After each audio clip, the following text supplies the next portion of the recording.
1857 के क्रांति के योद्धा जो अमर शहीद हुए, आज उनकी जयंती है। आज सभी शहर के नगर के सभी लोग जयंती धूमधाम से मना रहे हैं और उनकी जो यादगार में शहर में तरह तरह के कार्यक्रम चले हैं और हम सब लोग इस संस्था के सभी साथी राजा नाहर सिंह की आज जयंती पर हम उनके दिखाए हुए रास्ते पर चलेंगे और शहर के उनके साथ साथ गुलाब सिंह सैनी, भूरा वाल्मीकि ने शहादत दी थी। ऐसे हमारे योद्धा जिन्होंने अपनी संस्कृति के लिए अपने प्राणों को बाजी लगाई थी, उनकी आज जयंती है और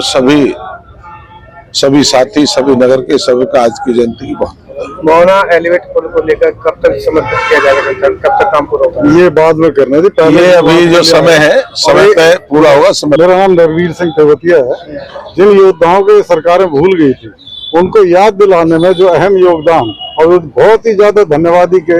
हमारे पंडित मूलचंद शर्मा जी के हम बहुत आभार व्यक्त करते हैं कि उन्होंने कम से कम उनको याद दिला के और ऐसी जगह पे हम आज ले आए कि हम सब याद करके उनको फक्र करते हैं। और ये सब जो शहीदी पार्क में बना है, जो जहाँ पर ये मूर्ति लगी है, इन्हीं का ही अहम योगदान है, जिसकी वजह से आज हम यहाँ पर ये हवन कर रहे हैं।